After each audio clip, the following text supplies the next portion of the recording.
everyone, and welcome back. Today is a canning day. Yay! We are going to be doing hamburger, and I'm doing a twist on it. And I already, while cooking the hamburger, I got an idea about short ribs. So that'll be coming up next. I'll be doing that as soon as I'm done with the hamburger. So stay tuned. But hamburger. Let's talk about it. Let's talk about canning hamburger. It's a little different than the other meats.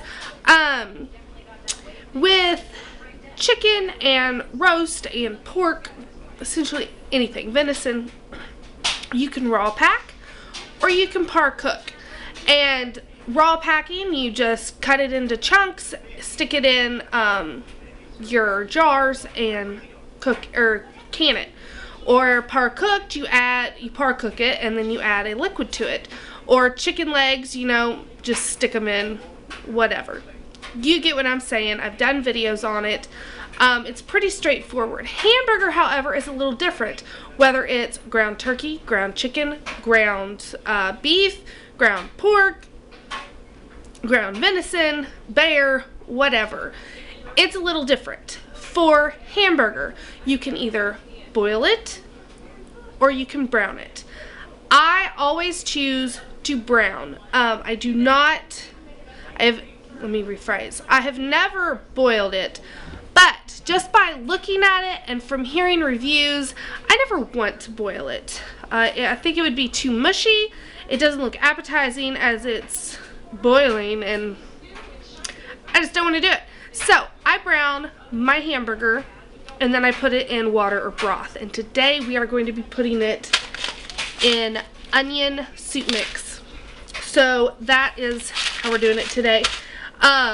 Rule of thumb is you get about a pound of meat per pint. We are doing it in pints today since I am flavoring this. I will be doing some in quarts, but that's just going to be normal, no seasonings, just beef broth. So without further ado, let's get started. Okay.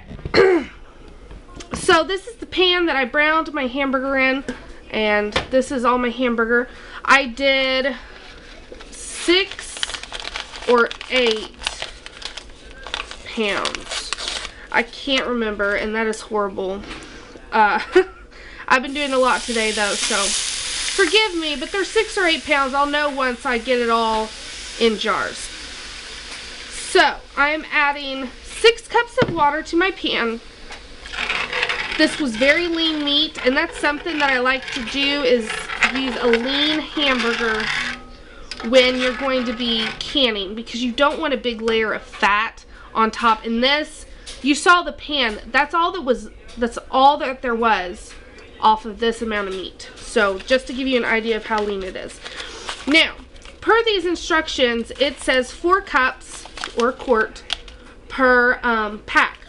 I want it to be a little more intense flavor, so I'm doing 3 cups per pack. And I'm doing 2 packs. So I have 6 cups of water down in my pan. And all we're going to do is let this dissolve and heat up.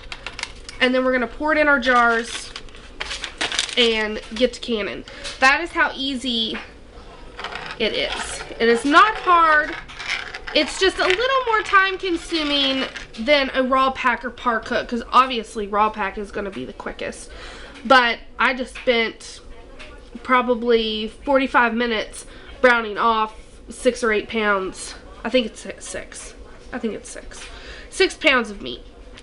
So just to give you an idea. And I could have brought out my 15-inch skillet, but it still would have taken about the same time, because you overcrowd the pan, it's not going to heat up as fast.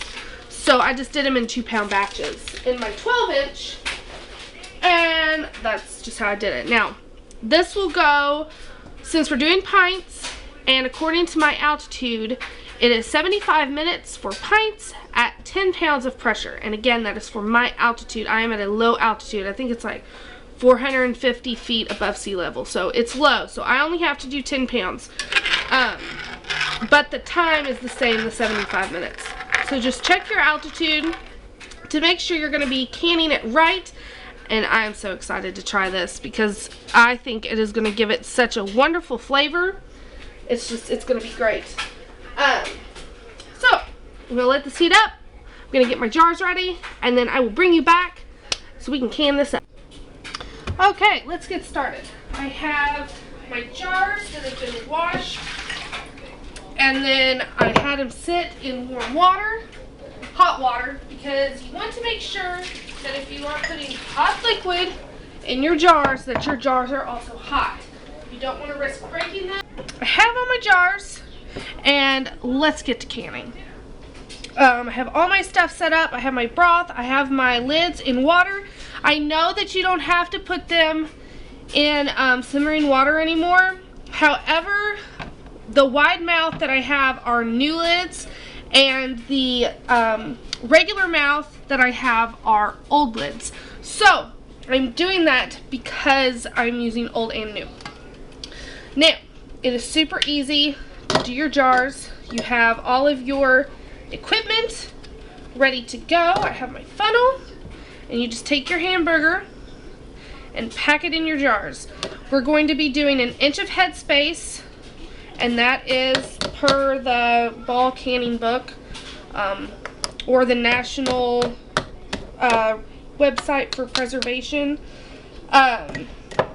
You don't want to pack it too much because of density, but you can pack it a little. You don't want it really loose because then you're not going to get that pound's worth, give or take. It's a little easier to get a pound if you're raw packing, say chicken or beef, but with this, you can still get close.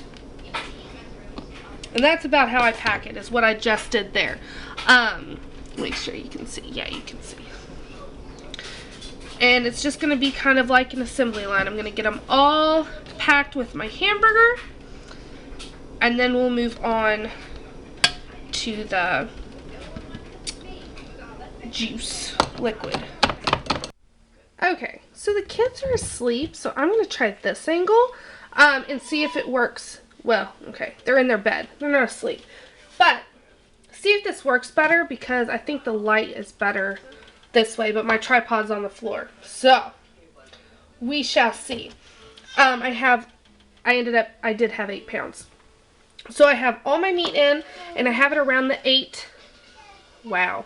I have it around the 1 inch of headspace. So now we are going to add our liquid, and then we'll debubble. You want to make sure that if you are using something other than just pure liquid, that you debubble. Like broth, you don't need to debubble. When you debubble, make sure you're using something that is not going to crack or do any kind of damage to your jars. That would not be good. And then you just get in there, try to do it right-handed. Get in there and make sure, get it all the way down. And like that, that is right at 1 inch, so that is good. Doo-doo-doo. And this may seem like a boring step, but I promise you it is one that you do not want to skip, because it can cause your jars to fail. So that's okay. So made a little mess. We had to end up adding some water to some of the jars because we ran out, because I ended up having 8 pints worth.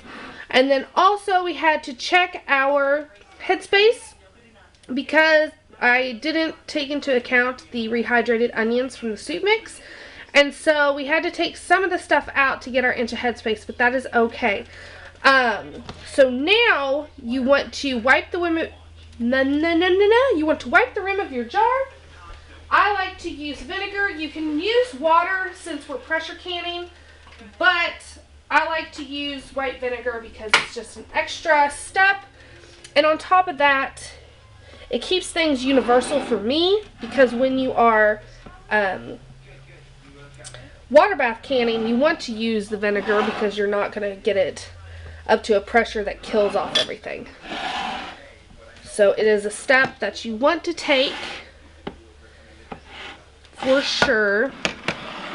And I always have white vinegar on hand anyway, so it's not a big deal.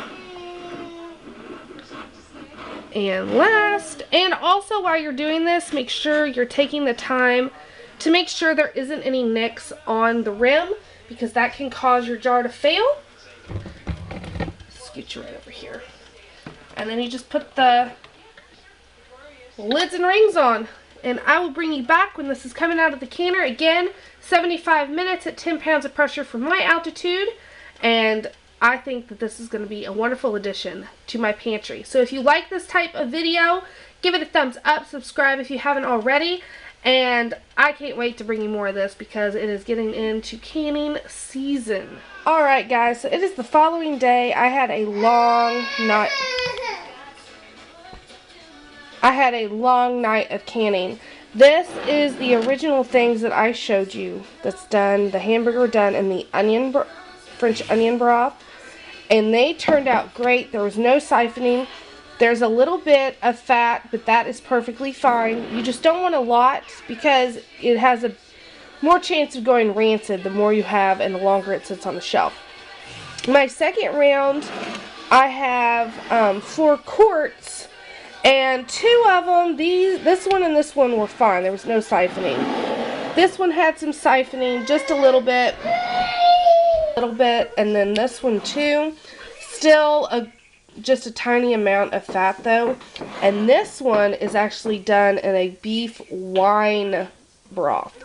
And that is because I did an experiment with 2 jars, and I'm going to open them, see if I like them, and then if I like them, I will bring you along for the canning. These are short ribs.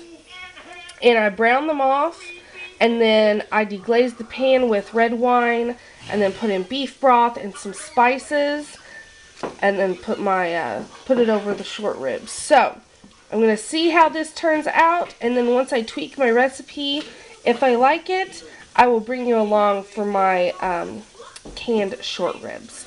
So I hope that you enjoyed this video, and I will see you guys next time for another canning session or delicious recipe. Thanks for watching.